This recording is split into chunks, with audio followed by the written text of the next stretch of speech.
하나님의 말씀 요한복음 10장 28절입니다. 내가 저희에게 영생을 주노니 영원히 멸망치 아니할 터이요 또 저희를 내 손에서 빼앗을 자가 없느니라. 지난 한 주간도 우리 주님의 날개 아래 우리 모두를 지켜주신 우리 하나님 아버지와 우리 구세주 예수님께 다시 한번 감사드리고, 우리 이 시간 이렇게 같이 하나님의 말씀을 연구하고 주님께 예배드릴 수 있도록 이렇게 여러분 모두를 이렇게 이 공간에서 뵙게 돼서 참으로 반갑습니다. 비록 눈으로는, 육신의 눈으로는 뵙지 못하지만 우리 마음의 눈으로 이렇게 하나가 될 수 있도록 인도하셔서 참으로 감사드리고요. 오늘 우리가 살펴보고자 하는 그 말씀은 그동안 우리가 참으로 여러 번 익히 우리에게 익숙한 말씀입니다. 그런데 하나님의 말씀을 씹으면 씹을수록, 정말 깊이 파면 팔수록 보화가 그 속에 있는 줄을 우리가 깨달아야 할 터인데, 옛날에 보았던 말씀이라 할지라도 내가 이 말씀 다 알아, 많이 봤어. 그때 그 당시에 10년 전에 깨달은 그때 깨달음과 해가 가면 갈수록 그 하나님의 깊은 그 생명의 말씀이 무엇인지를 하나님의 영으로 인도함을 받는 사람일 것 같으면 감회가 틀릴 것입니다. 우리가 이 땅에서도 이제는 100세 시대라고 그래요. 그래서 많은 100세 어르신들이 아직도 홀로 사시면서 자기 텃밭을 가꾸면서 건강하게 행복하게 살아가는 모습들을 우리가 이렇게 볼 수가 있는데, 이 하나님의 말씀에 의하면 하나님께서 이제 주신 우리에게 생명은, 사실은 이 땅에서는 잠시적인 생명은 정말 오래 살아봤자 100살이에요. 그런데 그래도 이 땅에서 5년이라도 더 살 것 같으면, 아니면 10년이라도 내가 더 살 수 있다면, 20년이라도 더 살 수 있다면, 그렇게 불치병에 걸린 사람들이, 특별히 사랑하는 가족들이, 나의 사랑하는 남편이, 아니면 나의 사랑하는 아내가 5년만 더 살 수 있다면, 아니면 10년을 더 살 수 있다면 무엇인들 못하랴, 이제 이런 심정이신 분들이 많이 있을 것입니다. 그런데 하나님의 말씀은 우리에게 약속하신 것이 5년, 10년, 20년의 그 생명을 연장시키는 그런 생명이 아니고 끝이 없는 생명, 영원한 생명을 약속하셨어요. 그런데 그 영원한 생명과 관련된 말씀이 과연 무엇인지 우리가 이제 계속 살펴보면요, 사실 우리가 먹는, 매일같이 먹는 그러한 음식 가운데 주식이 우리가 밥이지 않습니까? 밥이 만약에 시간이 없어서 급하게 우리가 씹지 않고 현미밥을 먹었을 때 그 현미밥 속에 있는 영양가를 우리가 과연 얼마나 섭취를 할 수 있겠어요? 그냥 뒤로 나가는 것이 고작이 아니겠습니까? 마찬가지로 매일 먹는 주식의 말씀, 하나님의 말씀이라 할지라도, 날마다 먹는 현미밥이라 할지라도 꼭꼭 씹어 먹을 때 그것이 우리의 육체의 생명이 되고 또 하나님의 말씀, 영의 생명이 되는 것처럼, 정말 오늘 우리가 다루고자 하는 주제는 아주 많은 사람들이 생각할 때 기초적인 말씀이 아닌가, 이렇게 이제 생각을 할 거예요. 그렇지만은 정말 말씀 그대로 기초적이에요. 기초는 뭡니까? 이 기반이 성경 말씀의 기반이 되는 말씀이고, 기반이 되는 것은 어떤 집의 기초가 되는 것이고, 우리 신앙의 기초가 되는 그런 말씀들이고, 그렇지만은 집의 기초가 튼튼하지 않으면 집이 무너지는 것처럼 우리 신앙이 이런 말씀의 깊은 뜻에 뿌리를 내리지 않으면 그 신앙은 힘이 없는 신앙이 될 것입니다. 그런데 그러한 귀중한 말씀인데도 사실은 가장 등한히 여김을 받아왔고, 또 그동안 멸시를 받아왔고 오해를 받아왔어요.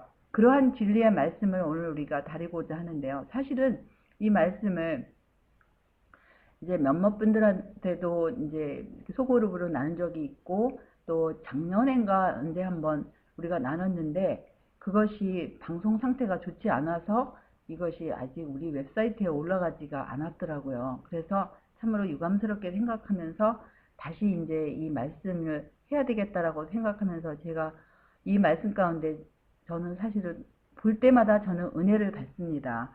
그래서 그 은혜를 여러분들도 같이 이렇게 나누시는 시간이 됐으면 참으로 좋겠습니다.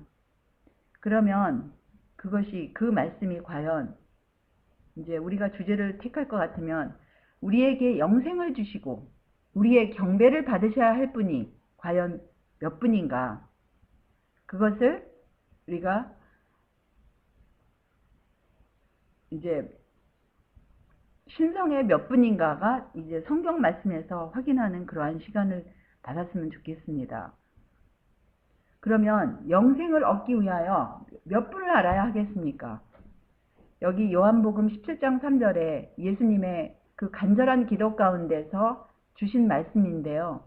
영생은 곧 유일하신 참 하나님과 그의 보내신 자 예수 그리스도를 아는 것입니다. 이렇게 말씀하셨어요. 그래서 영생은 사실은 우리에게 생명을 주신 우리 하나님 아버지와 하나님 아버지께로 이끄시기 위해서 이 땅에 보내주시고 우리를 위해서 우리 죄 때문에 십자가에 돌아가신 예수님 그 두 분을 아는 것인데 그 두 분을 아는 그 시작이 바로 이 땅에서 시작이 된 것이고 영원 무궁토록 이 두 분에 대해서 알아가는 그런 과정이 영생이에요. 근데 주로 영생하면 사람들이 생각할 때 주로 이제 눈으로 보이는 하늘나라 새 예루살렘 성을 생각하는데 그것은 사실은 하나님 아버지와 예수님을 알아갈 때 그분들께서 주신 선물, 부수적인 선물입니다. 그런데 부수적인 선물이 주로 사람들이 영생의 전부라고 생각하는데 그게 아니에요.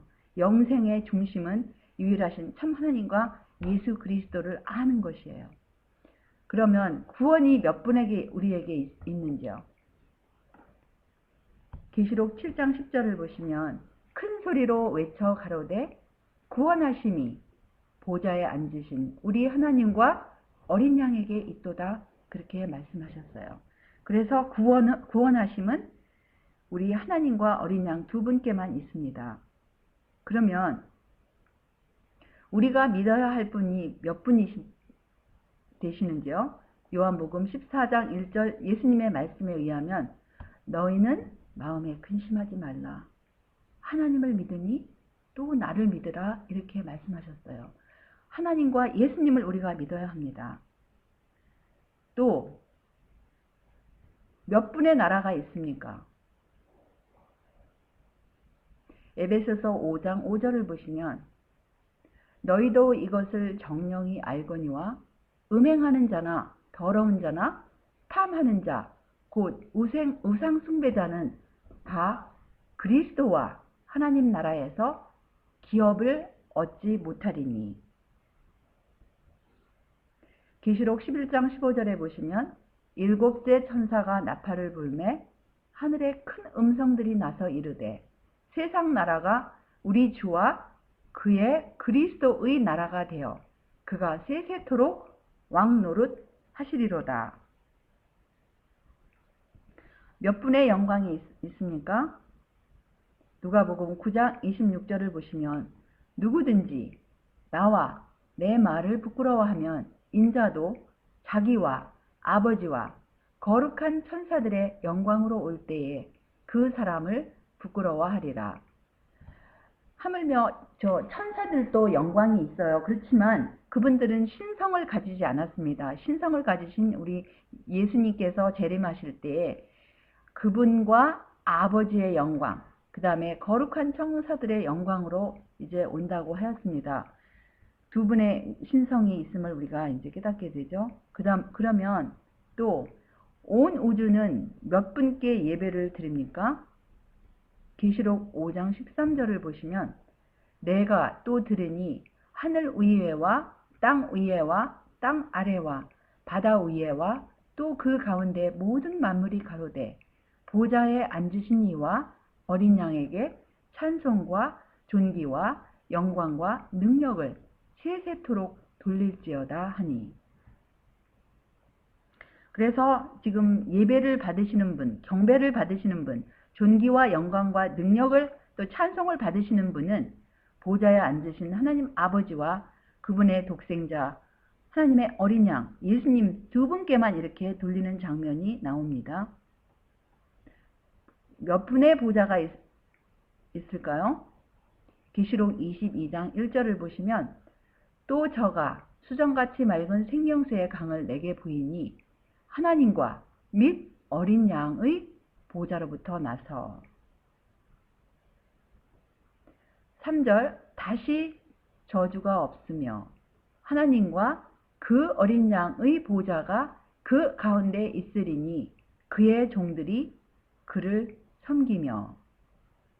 한 보좌가 있는데 두 분께서 앉아 계시는 거예요. 그 다음에 몇 분의 형상이 있는가요? 다니엘서 7장 9절을 보시면 아버지의 모습이 보입니다. 내가 보았는데 왕자가 놓이고 옛적부터 항상 계신 이가 좌정하셨는데 그 옷은 희기가 눈 같고 그 머리털은 깨끗한 양의 털 같고 그 보좌는 불꽃이요 그 바퀴는 붙는 불이며. 그 다음에 하나님 아버지의 독생자 예수 그리스도의 모습이 보입니다. 계시록 1장 13절로 16절이에요. 촛대 사이에 인자 같은 이가 발에 끌리는 옷을 입고 가슴에 금띠를 띠고 그 머리와 털의 희기가 흰 양털 같고 눈 같으며 그의 눈은 불꽃 같고 그의 발은 풀무에 단련한 빛난 주석 같고 그의 음성은 많은 물소리와 같으며 그 오른손에 7별이 있고 그 입에서 좌우에 날선 검이 나오고 그 얼굴은 해가 힘있게 비치는 것 같더라. 그러면 창조는 몇 분께서 하셨는지요? 히브리서 1장 1절로 2절을 보시면 옛적에 선지자들로 여러 부분과 여러 모양으로 우리 조상들에게 말씀하신 하나님이 이 모든 날 마지막에 아들로 우리에게 말씀하셨으니 이 아들을 만유의 후사로 세우시고 또 저로 말미암아 모든 세계를 지으셨느니라 이렇게 말씀하셨습니다. 그래서 이 모든 세계를 지으신 분은 하나님 아버지께서 아들을 통하여 이렇게 창조를 하셨습니다. 창세기 1장 26절에 보시면 하나님이 가라사대 우리의 형상을 따라 우리의 모양대로 우리가 사람을 만들고 그로 바다의 고기와 공중의 새와 육축과 온 땅과 땅에 기는 모든 것을 다스리게 하자 하시고, 조금 전에 살펴본 것처럼 하나님 아버지께서도 다니엘 7장 9절에 보시면 옛적부터 항상 계신 분께서 보좌에 앉으시고 또 옷을 입으시고 또 눈도 있으시고 또 머리털도 있으신 분이 또 그분의 아들의 모습도 역시 얼굴이 해가 힘있게 비치는 것 같은 그런 모습을 가지시고 아버지의 모습을 닮으신 이런 외적인 형상을 가지신 그 아드님께 말씀하시는 장면입니다. 그래서 사람을 만드실 때 사람이 두 눈이 있고 머리털이 있고 코가 있고 입이 있고 물론 죄로 인하여서 그분의 형상들이 많이 이제 없어지고 그렇지만 그분의 형상들은 아직도 희미하게 우리들에게 남아있어요. 기본적인 형상 예를 들어 가지고 두 눈이 있고 하나님 아버지께서도 두 눈이 분명히 있으세요. 또 예수님도 두 눈이 있으세요. 물론 이제 어린 양께 7눈이 있다라는 그런 표현이 있는데 그건 나중에 뒤에 가서 이제 우리가 살펴보고요. 거기서 문자적으로 7눈이 있다라는 것이 아니고 그분께서 온전하게 모든 것을 꿰뚫어 보실 수 있는 지혜의 눈을 가지고 계시다라는 그런 말씀이죠. 그런데 또 이제 보시면 울로새서 1장 16절을 보시면 만물이 그에게 창조되되 하늘과 땅에서 보이는 것들과 보이지 않는 것들과 혹은 보좌들이나 주관들이나 정사들이나 권세들이나 만물이 다 그로 말미암고 그를 위하여 창조되었고 또 에베소서 3장 9절도 역시 같은 내용인 것입니다. 또 예수 그리스도, 이거는 이제 개역 번역은 이렇지가 않아요. 킹제임스 번역을 직역을 한 것입니다. 또 예수 그리스도에 의해 모든 것을 창조하신 하나님 안에 세상이 시작된 이후로 감추어져 온 이 신비에 참여하는 것이 무엇인지 모든 사람들이 보게 하려 하심이라. 그러면 우리가 몇 분께 기도를 해야 합니까? 마태복음 6장 9절에 우리 구세주 예수님께서 기도하는 그 기도를 이렇게 보여주셨어요. 그러므로 너희는 이렇게 기도하라. 하늘에 계신 우리 아버지여, 이름이 거룩히 여김을 받으시오며. 그래서 하늘에 계신 우리 아버지께 이렇게 기도를 올립니다. 그리고 사도행전 7장 59절 60절을 보면 스데반이 순교를 하면서 이렇게 직접 예수님께 기도드린 기도가 나와요. 저희가 돌로 스데반을 치니 스데반이 부르짖어 가로되 주 예수여 내 영혼을 받으시옵소서 하고 무릎을 꿇고 크게 불러 가로되 주여 이 죄를 저희에게 돌리지 마옵소서, 이 말을 하고 자니라. 그러면 신성의 몇 분께서 함께 일을 하십니까? 요한복음 5장 17절에 예수께서 저희에게 이르시되 내 아버지께서 이제까지 일하시니 나도 일한다 하시매.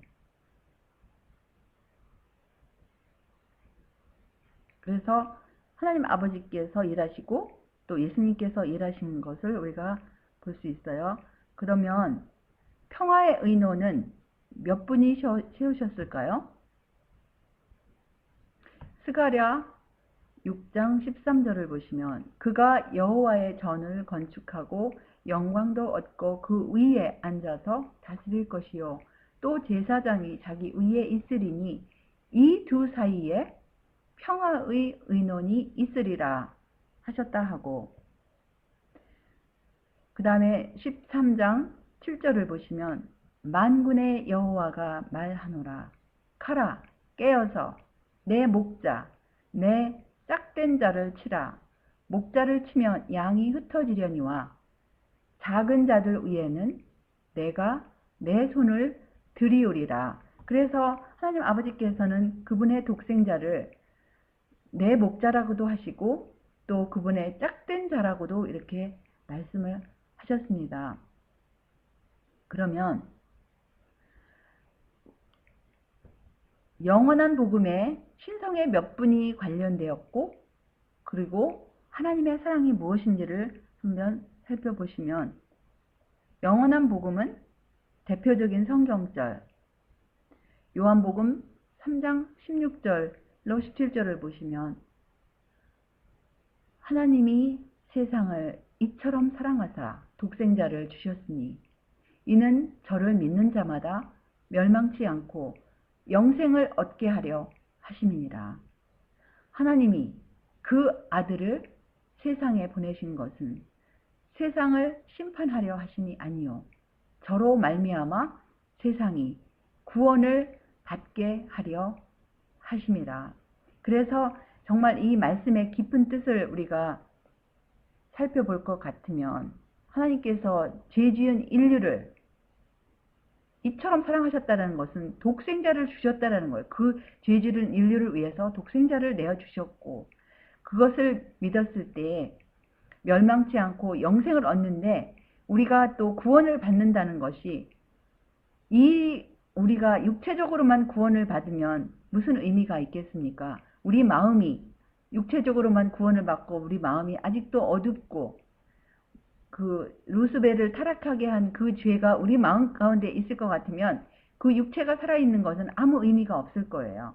그런데 우리 마음, 우리 영이 죄로부터 구원을 받았을 때 정말 우리는 영생의 시작이 바로 이 땅에서부터 시작이 되고 그 무궁한 사랑을 깨닫게 되고 조금이나마 그 다음에 그 영원한 복음이 우리 안에 이루어지는 것입니다. 하나님의 사랑을 요한 1서 4장 9절 10절에 이렇게 말씀을 하셨어요. 하나님의 사랑이 우리에게 이렇게 나타난 바 되었으니 하나님이 자기의 독생자를 세상에 보내심은 저로 말미암아 우리를 살리려 하심이니라. 사랑은 여기 있으니 우리가 하나님을 사랑한 것이 아니요 오직 하나님이 우리를 사랑하사 우리 죄를 위하여 화목제로 그 아들을 보내셨음이니라. 그래서 우리가 이 말씀의 참 뜻을 알 것 같으면 정말 사랑이 여기 있다 그랬어요. 그 사랑이 바로 무엇이냐면은 요한복음 3장 16절의 내용하고 같은 내용인 것입니다. 하나님께서 죄지은 인류를 이렇게 사랑하셔서 그분의 독생자, 그분의 짝된 자, 그분의 목자, 그분의 사랑하시는 그 아드님이 화목제로 우리 죄 때문에 십자가까지 돌아가게 하신 것을 견디시고 정말 우리가 이것을 진심으로 받아들일 것 같으면 우리 죄를 위해서 용서를 구할 뿐만 아니라 죄로부터 씻음을 받는 더러운 죄로부터 그동안 우리 예수님을 찌른 그 죄로부터 깨끗이 함을 받는 그 의미를 우리가 점점 깨달아 갈 것입니다. 그러면 신성에 그 몇 분의 이름이 있는지 한번 보시면요. 잠언 30장 4절에 이런 말씀이 있어요. 하늘에 올라갔다가 내려온 자가 누구인지, 바람을 그 장중에 모은 자가 누구인지, 물을 옷에 싼 자가 누구인지, 땅의 모든 끝을 정한 자가 누구인지, 그 이름이 무엇인지, 그 아들의 이름이 무엇인지 너는 아느냐?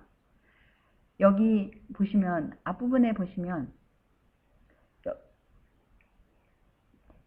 이 모든 우주를 다스리시는 분이 바로 이제 여기 본인을 알 수가 있어요.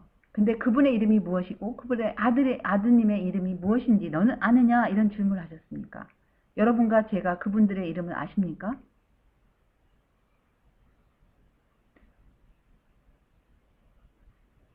모든 것을 창조하신 전능하신 하나님의 이름은 여호와라고 출애굽기 6장 3절에 이렇게 말씀하십니다. 내가 아브라함과 이삭과 야곱에게 전능의 하나님으로 아니면 전능하신 하나님으로 나타났으나 나의 이름을 여호와로는 그들에게 알리지 아니하였고 이렇게 말씀하셨습니다. 그래서 그분의 이름은 여호와라는 이름인 것을 우리가 알 수 있어요. 그런데 그 이름이 누구에게도 주셨습니까? 빌립보서 2장 9절에 보시면 이러므로 하나님이 그를 지극히 높여 모든 이름 위에 뛰어난 이름을 주사 그를 하나님께서 높이신 분이 누구십니까? 바로 이 땅에 종의 형체로 자기를 비워서 종의 형체로 사람의 모양으로 이 땅에 내려오시고 십자가까지 돌아가시고 그분을 바로 하나님께서 높이셔서 모든 이름 위에 뛰어난 이름을 주셨다고 그랬어요. 원래는 예수님의 이름이 하나님의 독생자의 이름은 하늘에서는 미카엘이라고 하셨어요. 미카엘인데 이 모든 이름 위에 뛰어난 이름을 주신 그 또 다른 이유는 그분께서 하나님의 독생자께서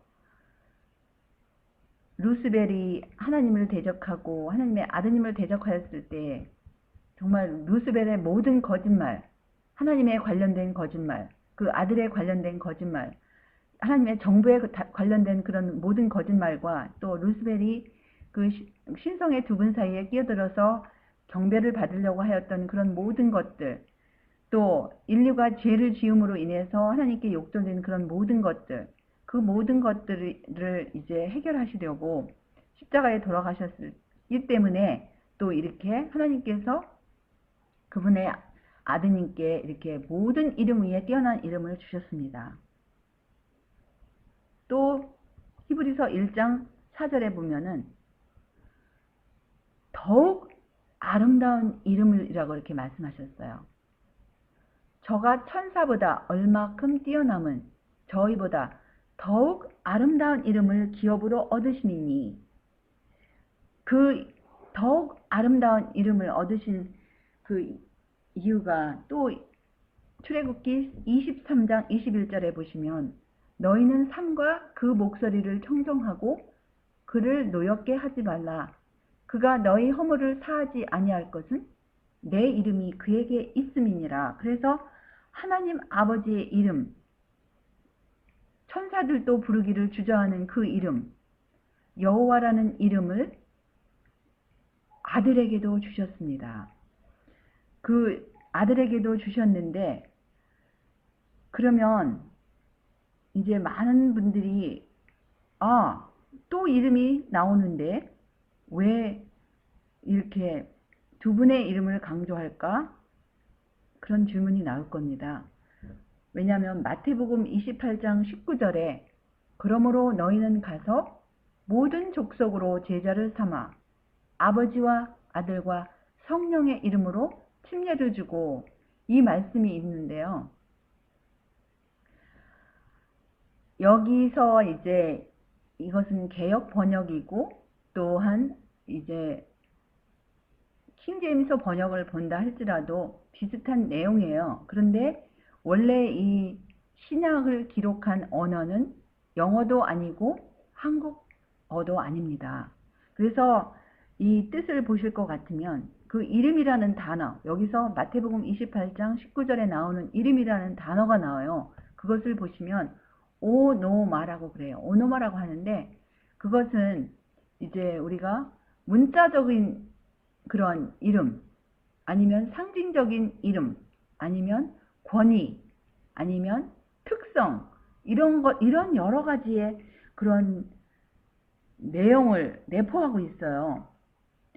그러면 우리가 마태복음 28장 19절에서 너희는 가서 모든 족속으로 제자를 삼아 아버지와 아들과 성령의 이름으로 침례를 주라. 이 말씀은 우리가 이제 살펴본 이 내용에 근거해서 문자적으로 진짜 이름을 말씀하시는 것일까? 아니면 상징적일까? 아니면 여기 아버지와 아들과 성령의 권위일까? 아니면 아버지와 아들과 성령의 특성을 알고 침례를 주라는 말씀일까?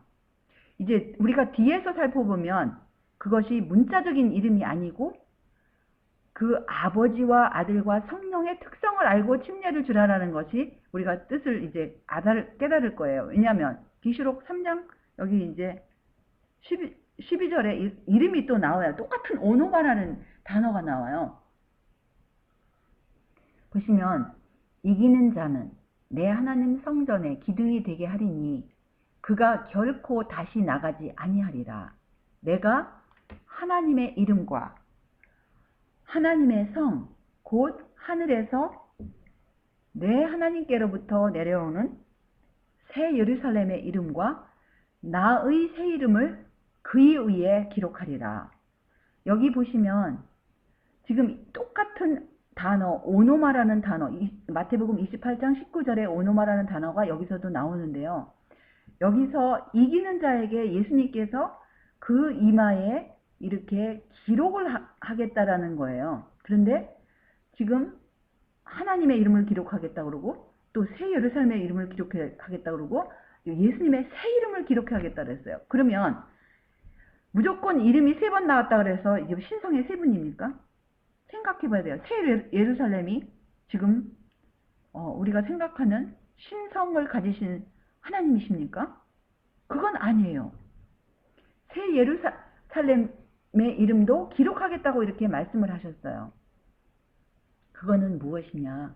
여기서도 지금 말씀하시기를 계시록 3장 12절에도 이름이 여기서는 그 하나님의 그 이기는 자가 하나님에 대한 특성과 또 예수님의 새 이름이 무슨 의미인지 알고 새 예루살렘의 이름이 무엇인지를 지금 알 거예요. 물론 여기에 관련된 것은 사실 새 예루살렘의 그 특성에서 우리가 이기는 자, 정말 그 특성 가운데 가장 두드러진 특성이 무엇인지를 알아야 돼요. 새 예루살렘의 특성에서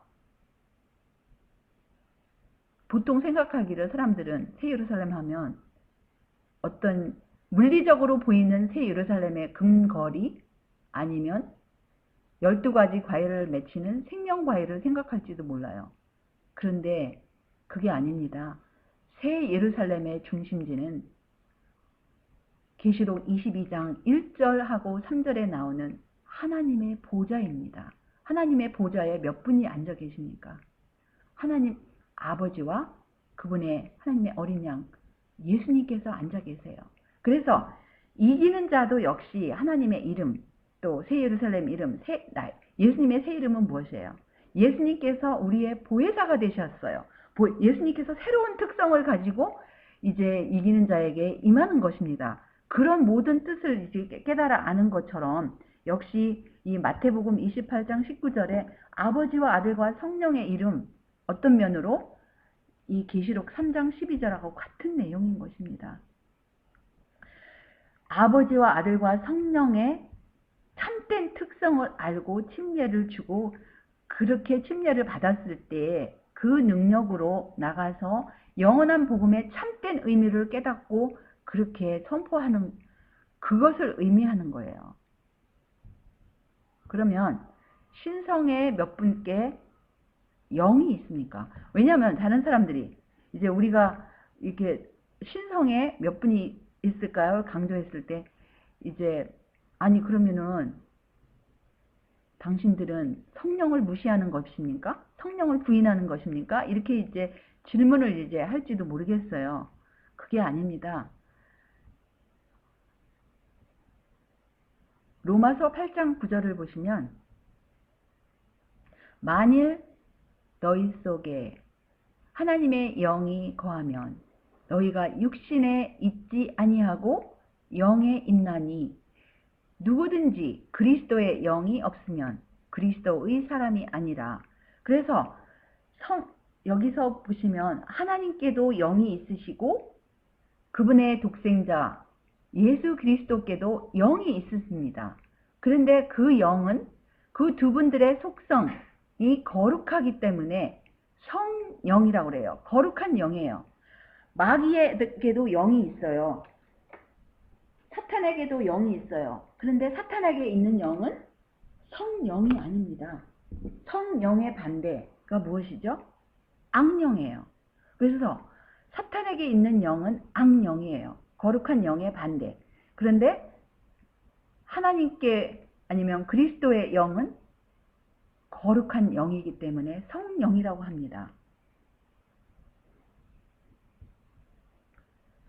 그러면 신성의 몇 분이 하나가 되십니까?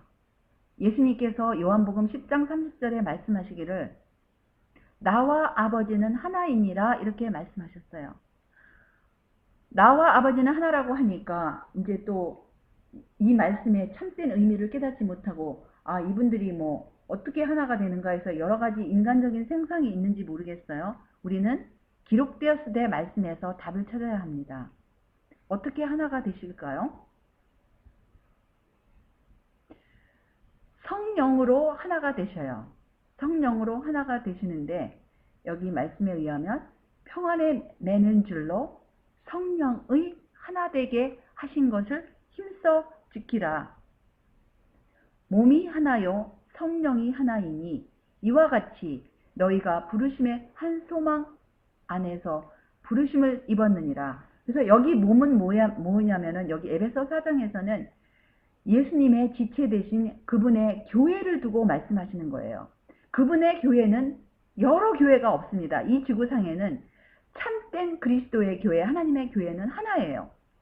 왜냐하면 그분의 성령으로 하나가 되었기 때문에 하나님 아버지와 예수님께서 하나가 되신 것은 그분의 성령으로 하나가 되셨어요. 그분의 본성과 품성과 목적으로 하나가 되신 것처럼 이 땅에 이 지구상에 있는 그리스도의 몸, 그분의 지체가 되신 그분의 교회도 역시 그분들의 하나님 아버지와 예수님의 성령으로 하나가 되게 하신 것을 우리가 이렇게 알 수가 있는 것입니다. 그래서 신성의 몇 분 안에 우리가 거합니까? 내가 아버지 안에 있고 아버지께서 내 안에 계심을 믿으라. 그렇지 못하겠거든 행하는 그 일을 인하여 나를 믿으라. 그래서 예수님께서 아버지 안에 계시고 아버지께서 내 안에 예수님 안에 계신 것을 우리가 믿어야 하는데 어떻게 예수님께서 하나님 아버지 안에 계실까요? 역시 마찬가지로 그분들의 영으로 이렇게 아버지께서 아들 안에 아드님께서 아버지 안에 계신 것처럼 역시 신자들도 마찬가지로 하나님 아버지와 예수님과 더불어 사귀는데 이제 우리가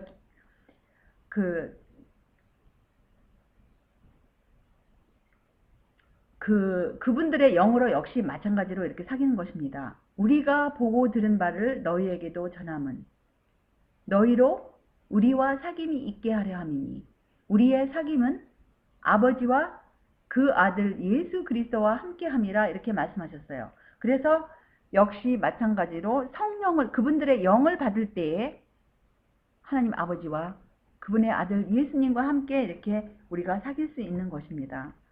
그 말씀이 요한일서 3장 24절로 또 요한일서 4장 13절에 말씀하셨어요. 그분의 영으로 그분 안에 계시겠다고 이렇게 말씀하셨습니다. 그러면 그분들을 믿는 그 신자들은 신성의 몇 분 안에 거하는지 요한일서 2장 24절에 너희는 처음부터 들은 것을 너희 안에 거하게 하라.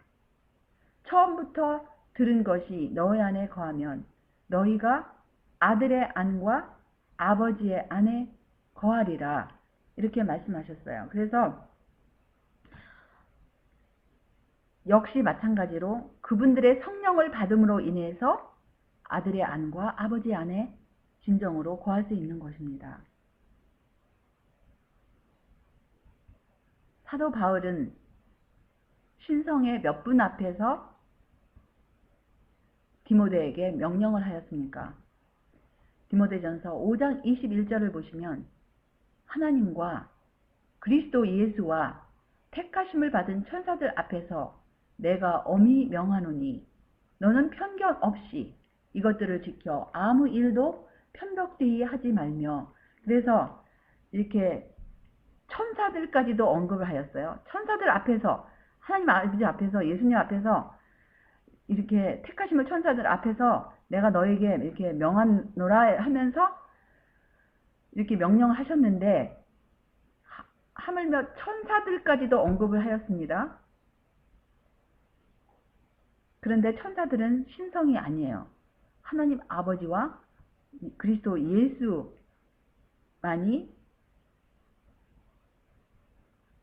창조에 관련된 창조주이십니다. 디모데 후서 4장 1절을 보시면 하나님 앞과 산 자와 죽은 자를 심판하실 그리스도 예수 앞에서 그의 나타나실 것과 그의 나라를 두고 엄히 명하노니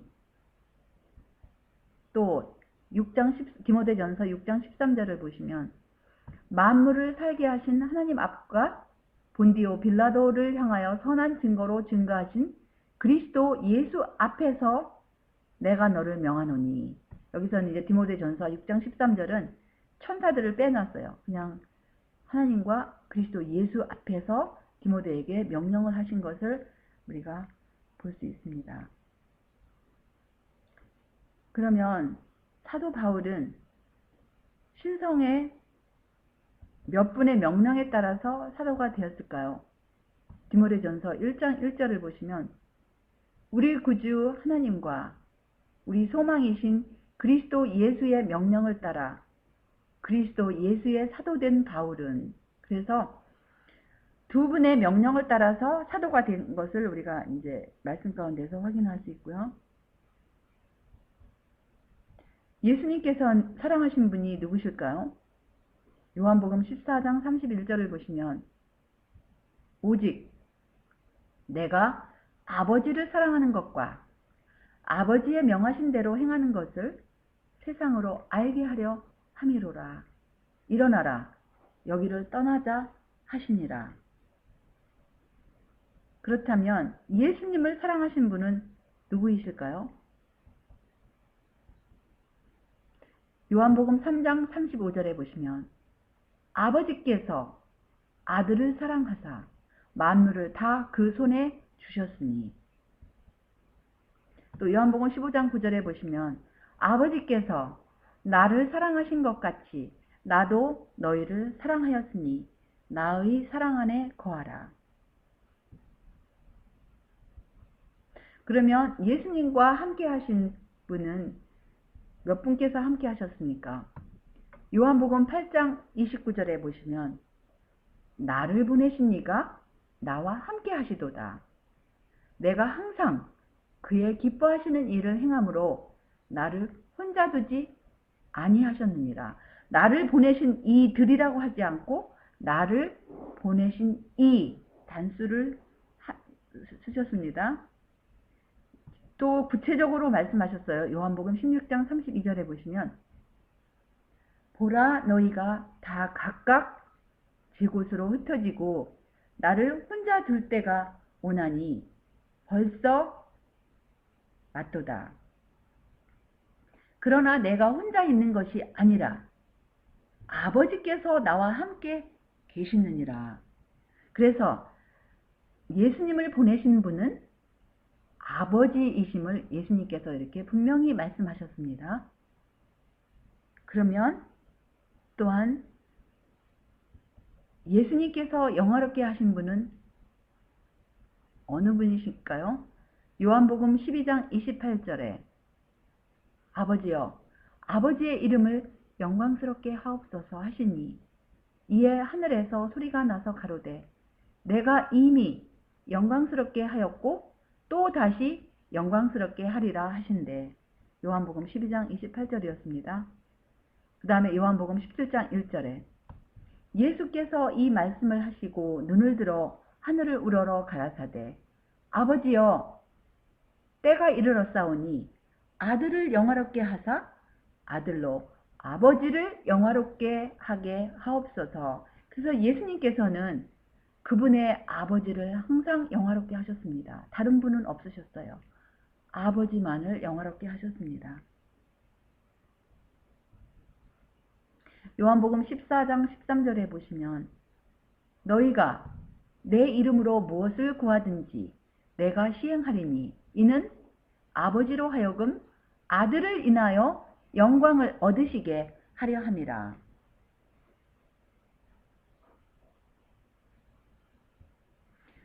그 다음에 예수님께 할 일을 주신 분은 어떤 분이신가? 요한복음 9장 4절에 이렇게 말씀하셨습니다. 때가 아직 낮음에 나를 보내신 이의 일을 우리가 하여야 하리라. 밤이 오리니 그때는 아무도 일할 수 없느니라. 요한복음 17장 4절에 아버지께서 내게 하라고 주신 일을 내가 이루어 아버지를 이 세상에서 영화롭게 하였사오니, 그래서 예수님께서 이렇게 분명히 말씀하셨어요. 예수님을 보내신 분도 하나님 아버지시고 또 할 일을 주신 분도 하나님 아버지께서 할 일을 주셨습니다. 그리고 예수님께 말씀을 주신 분은 어느 분이신지 역시 요한복음 12장 50절에 보시면 나는 그의 명령이 영생인 줄 아노라. 그러므로 나의 이르는 것은 내 아버지께서 내게 말씀하신 그대로 이르노라 하시니라. 그래서 예수님께서 우리에게 주신 말씀, 예수님께서 신약에 제자들에게 주신 모든 말씀은 아버지께로부터 들으신 말씀을, 그 명령을 그대로 이루셨다고 이렇게 요한복음 12장 50절에 말씀하시는 거예요. 근데 아버지의 모든 명령은 영생의 말씀이에요. 그래서 이 신약에 기록하신 예수님께서 말씀하신 그 모든 말씀은 아버지로부터 들으신 말씀이고 명령이고 그것이 바로 우리에게 전달하신 말씀이고 영생에 이르는 말씀입니다. 또 요한복음 14장 24절에도 나를 사랑하지 아니하는 자는 내 말을 지키지 아니하나니 너희의 듣는 말은 내 말이 아니요 나를 보내신 아버지의 말씀이니라.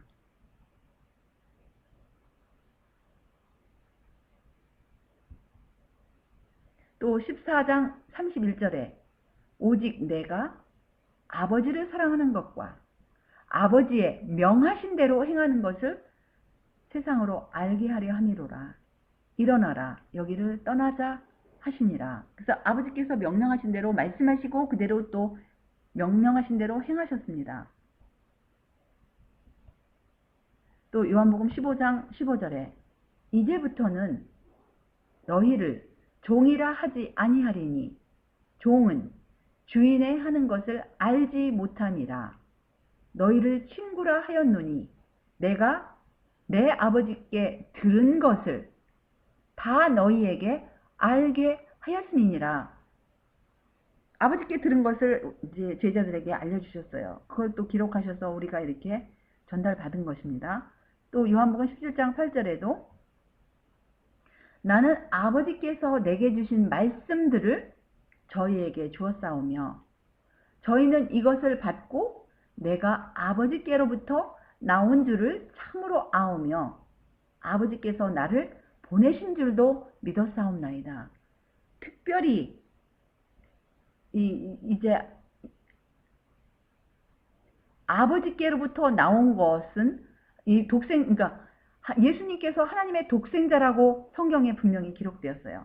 독생자라는 것은 홀로 나오셨다 아니면 출생하였다. 아버지로부터 홀로 나오신 분은 예수 그리스도밖에 없는데 그 사실을 아시는 분은 사실은 맨 처음에 아시는 분은 하나님 아버지세요. 그걸 들으셨어요. 근데 여기 그거를 지금 말씀하시는 것입니다. 요한복음 17장 8절. 아버지께로부터 나온 것도 또 아버지께서 보내신 거. 이제 보내신 것은 예수님께서 이제 같이 참여하셨으니까 아시겠지만은 아버지께로 나오신 그 사실, 그 원초부터 그 사실을 아시는 분은 하나님 아버지만이 아시는 사실이에요. 근데 그거를 독생자에게 알려주신 말씀이시죠. 요한복음 15장 10절에도 내가 아버지의 계명을 지켜 그의 사랑 안에 거하는 것 같이 너희도 내 계명을 지키면 내 사랑 안에 거하리라 이렇게 말씀하셨습니다.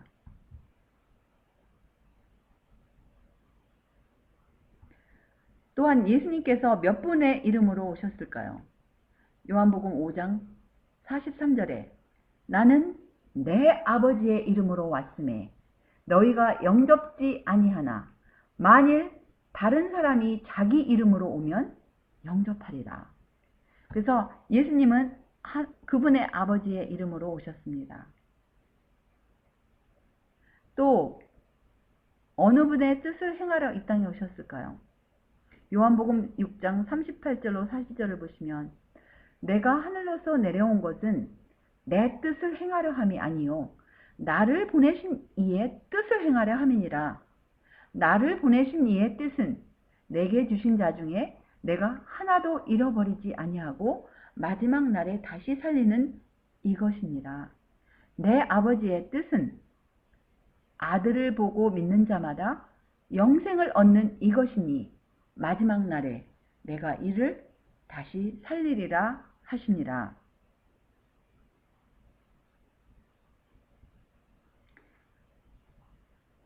그러면 역시 예수님의 교훈은 어느 분의 교훈일까요? 요한복음 7장 16절에 예수께서 대답하여 가라사대 내 교훈은 내 것이 아니요 나를 보내신 이의 것이니라. 그러면 14만 4천이는 몇 분에게 속하였을까요? 계시록 14장 4절에 보시면 이 사람들은 여자로 더불어 더럽히지 아니하고 정절이 있는 자라 어린 양이 어디로 인도하든지 따라가는 자며 사람 가운데서 구속을 받아 처음 익은 열매로 하나님과 어린 양에게 속한 자들이니 사실은 이 계시록 14장 4절 이 한 절을 우리가 공부하기 위해서는 몇 시간이 필요합니다.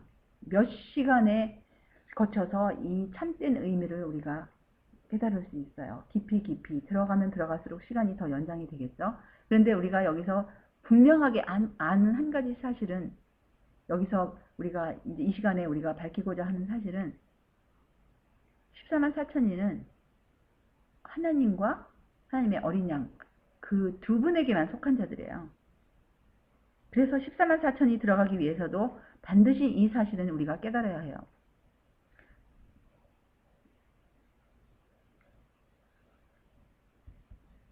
그러면 몇 분께서 성전이 되실까요?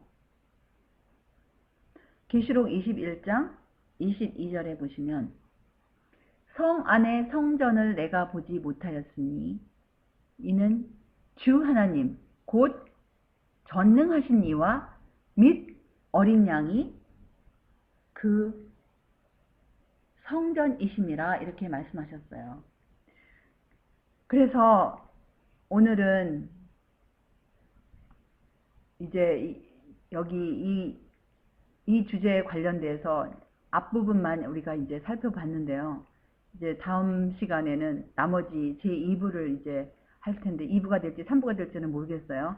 왜냐하면 사실 제가 맨 처음에 이 말씀이 이제 우리 책에 있는 그런 말씀이지만 사실은 시간이 가면 갈수록 이 말씀들이 점점 이제 공부하시는 분들은 깊어짐으로써 이제 말씀들이 사실은 더 이제 깊어지고 더 이제 다른 측면에서도 이게 이제 살이 붙어 가는데요. 어쨌든 우리가 이 살펴본 내용을 종합해 볼 것 같으면 앞부분만 봐도 우리 인류에게 생명을 주시고 또 우리 인류를 구원하시기 위해서 희생하신 분은 하나님 아버지와 예수님만이 계시고 이 두 분만이 경배의 대상이 되시고 우리의 애정의 중심이 되어야 할 분이시고 또 우리의 삶을 이분들을 위해서 정말 우리의 삶을 우리 생활이 정말 다 이렇게 정리정돈이 되어야 할 것임을 우리가 이 말씀 가운데서 살펴보았습니다.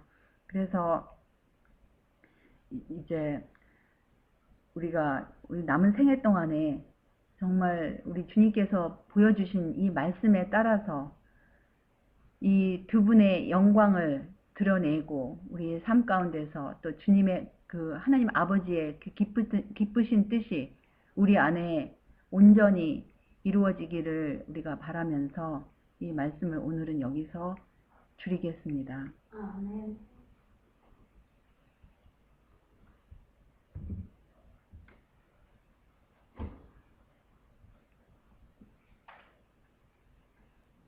하늘에 계신 우리 주 아버지,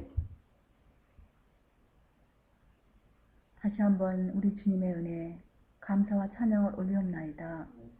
우리 죄 지은 인류를 구원하시기 위해서 하나님 아버지께서 아버지의 가장 사랑하시는 아버지의 독생자를 이 무서운 죄악의 땅에 보내주시고 누구든지 저를 믿으면 멸망치 않고 영생을 얻게 하려 하시려고 무한한 희생을 치르신 우리 하나님 아버지와 우리 구세주 예수님께 우리 예수님의 보혈의 공로만을 의지하여 다시 한번 감사와 찬양을 올리옵나이다. 주여, 아직까지 살펴본 모든 말씀을 볼 때에 정말 우리를 창조하시고 온 지구를 또 우주를 창조하시고 또 우리를 위해서 희생하신 분은 우리 하나님 아버지와 예수님만이 계심을 우리가 살펴보았습니다.